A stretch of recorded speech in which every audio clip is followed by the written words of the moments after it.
অল্প খরচে রেস্টুরেন্টের মতো খাবারের স্বাদ পেতে হলে ঝরঝরে মটরশুঁটির এই পোলাওটা ও নতুন আলু দিয়ে মুরগির মাংস রান্না করে দেখতে পারেন। বাসায় অতিথি আসলে অথবা ছোট বাচ্চাদের বায়না রাখতে আপনারা বাসায় অবশ্যই মটরশুঁটির পোলাও ও মুরগির মাংস রান্নাটা করে দেখতে পারেন। সবাই শুধু আপনার প্রশংসা করতে থাকবে। আসসালামু আলাইকুম everyone, welcome back to and three I cook channel. ঝরঝরে মটরশুঁটির এই পোলাওটা রান্না করার জন্য প্রথমে প্যানে পরিমাণ মতো তেল দিয়ে দিয়েছি, এরপর দিয়ে দিচ্ছি ১ কাপ পেঁয়াজ কুচি। আপনারা চাইলে পেঁয়াজ কুচি পরিমাণটা কমিয়ে দিতে পারবেন। এরপর পেঁয়াজ কুচিটাকে হালকা করে একটু নেড়েচেড়ে দেব। পেঁয়াজ কুচিটাকে হালকা করে নেড়েচেড়ে দেওয়ার পর দিয়ে দিচ্ছি গরম মসলা। আমি এখানে দিয়ে দিচ্ছি ২টা তেজপাতা কেটে, এরপর দিয়ে দিচ্ছি ২ টুকরা দারুচিনি, এরপর দিয়ে দিচ্ছি ৬ থেকে ৭টি সাদা এলাচ। এরপর গরম মসলা ও পেঁয়াজ কুচিটাকে খুব ভালো করে ভেজে নিতে হবে। চুলার আঁচটা মিডিয়াম হিটে রেখে পেঁয়াজ কুচি ও গরম মসলাটাকে বাদামি কালার করে ভেজে নেব। পেঁয়াজ কুচি ও গরম মসলাগুলোকে খুব ভালো করে ভেজে নেওয়ার পর এরপর ১ চামচ রসুন বাটা, ১ চামচ আদা বাটা দিয়ে দিচ্ছি। এরপর ২ চামচ লবণ দিয়ে দিচ্ছি। আপনারা আপনাদের টেস্ট অনুযায়ী লবণটা ব্যবহার করবেন। এরপর হাতার সাহায্যে পেঁয়াজ কুচির সাথে আদা বাটা ও রসুন বাটাটাকে খুব ভালো করে নেড়েচেড়ে দেব। খুব ভালো করে নেড়েচেড়ে দেওয়া হয়ে গেলে এরপর দিয়ে দিচ্ছি ১ বাটি মটরশুঁটি। মটরশুঁটিটাকে আমি খুব ভালো করে ধুয়ে নিয়েছি। মটরশুঁটিটাকে কিন্তু আমি এখানে কাঁচাই ব্যবহার করেছি, কোনো রকম সিদ্ধ করে নেইনি। এরপর মটরশুঁটিটাকে ২ থেকে ৩ মিনিটের মতো খুব ভালো করে ভেজে নেব। মটরশুঁটিটাকে ২ থেকে ৩ মিনিটের মতো খুব ভালো করে ভেজে নেওয়ার পর এরপর দিয়ে দিচ্ছি ১ কেজি আতপ চাল। আমি এখানে ১ কেজি চিনি গুঁড়া চালটা ব্যবহার করেছি।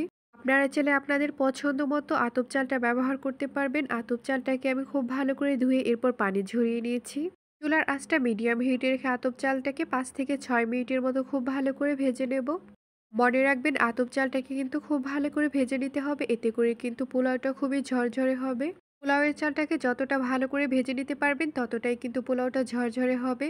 পোলাওয়ের চালটাকে ৫ থেকে ৬ মিনিটের মতো খুব ভালো করে ভেজে নেওয়া হয়ে গেছে। এরপর দিয়ে দেব গরম পানি। যেহেতু আমি এইখানে ১ কেজি পোলাওয়ের চাল ব্যবহার করেছি, তাই আমি এখানে ৬ কাপ ফুটন্ত গরম পানি দিয়ে দিচ্ছি। অবশ্যই কিন্তু ফুটন্ত গরম পানি ব্যবহার করতে হবে, না হলে কিন্তু পোলাওয়ের চালগুলো একদমই ঝরঝরে হবে না। আপনারা অনেকেই পানির পরিমাণটা বুঝতে পারেন না, তাই আমি আপনাদেরকে একটু বলে দিচ্ছি। আমি এখানে ১ কেজি চাল ব্যবহার করেছি, এর জন্য আমি ১.৫ লিটার ফুটন্ত গরম পানি ব্যবহার করেছি। নেড়েচেড়ে খুব ভালো করে মিশিয়ে দেওয়ার পর এরপর ৮ থেকে ১০টি কাঁচামরিচ দিয়ে দিচ্ছি। কাঁচামরিচগুলো আমি হালকা করে মাঝখান দিয়ে কেটে দিয়েছি।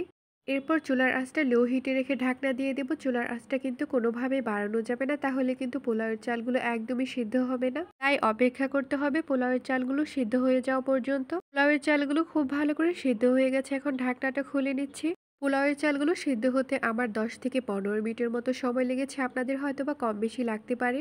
এখন একটি হাতার সাহায্যে পোলাওয়ের উপরের চালগুলো নিচের দিকে দেবো আর নিচের চালগুলো উপরের দিকে দিয়ে দেবো। এইভাবে করে ২টা পাশে কিন্তু পোলাওয়ের চালগুলো খুব ভালো করে সিদ্ধ হয়ে যাবে।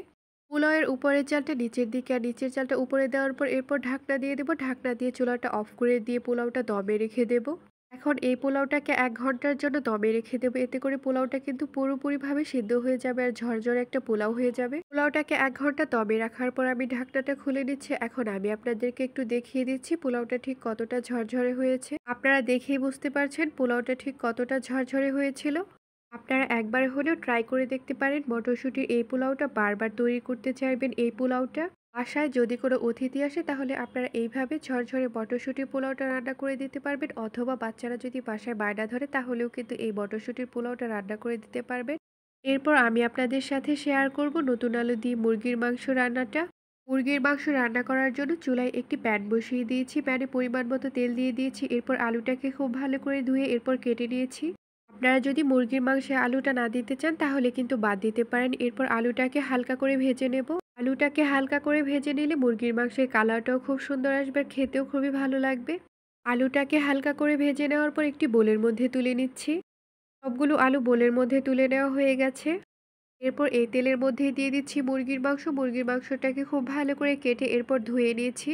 এখন মুরগির মাংসটাকে হালকা করে ভেজে নেব। মুরগির মাংসটাকে কিন্তু খুব বেশি ভাজার দরকার নেই, হালকা করে ভেজে নিতে হবে। এতে করে কিন্তু মুরগির মাংসটা খেতে খুবই ভালো লাগবে। মুরগির মাংস রান্না করার সময় অবশ্যই এভাবে করে ভেজে নেবেন, তাহলে কিন্তু খেতে খুবই ভালো লাগবে। মুরগির মাংসটাকে হালকা করে ভেজে নেওয়ার পর এরপর একটি বোলের মধ্যে তুলে নিচ্ছি।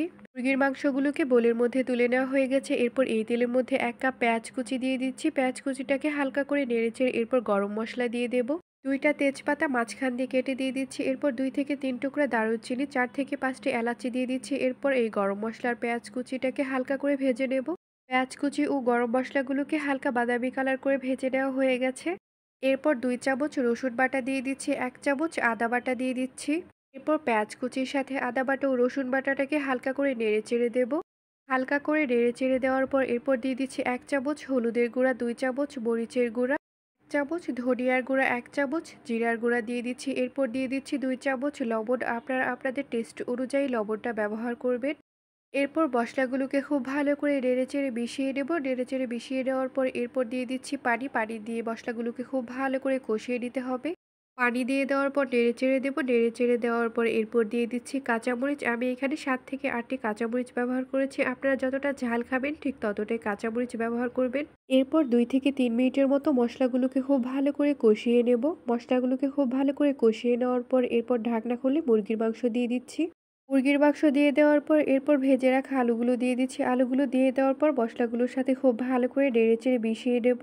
নেড়েচেড়ে মিশিয়ে দেওয়ার পর এরপর ঢাকনা দিয়ে দিচ্ছি। ঢাকনা দিয়ে মুরগির মাংসগুলোকে খুব ভালো করে কষিয়ে নিতে হবে। আমি ১৫ থেকে ২০ মিনিটের মতো খুব ভালো করে কষিয়ে নিয়েছি। মুরগির মাংসগুলোকে খুব ভালো করে কষিয়ে নেওয়ার পর এরপর ঢাকনাটা খুলে নিচ্ছি। এরপর মুরগির মাংসগুলোকে আবারও খুব ভালো করে নেড়েচেড়ে এরপর পানি দিয়ে দেব। আমি এইখানে খুব বেশি পরিমাণ পানি ব্যবহার করিনি। আপনারা ঠিক যতটা ঝোলের পরিমাণ রাখবেন ঠিক ততটাই পানি ব্যবহার করবেন। এরপর আবারও মুরগির মাংসগুলোকে খুব ভালো করে নেড়েচেড়ে ঢাকনা দিয়ে দেব ঝোল শুকিয়ে যাওয়া পর্যন্ত। আপনারা যদি মুরগির মাংসের ঝোল রাখতে চান তাহলে কিন্তু রাখতে পারবেন।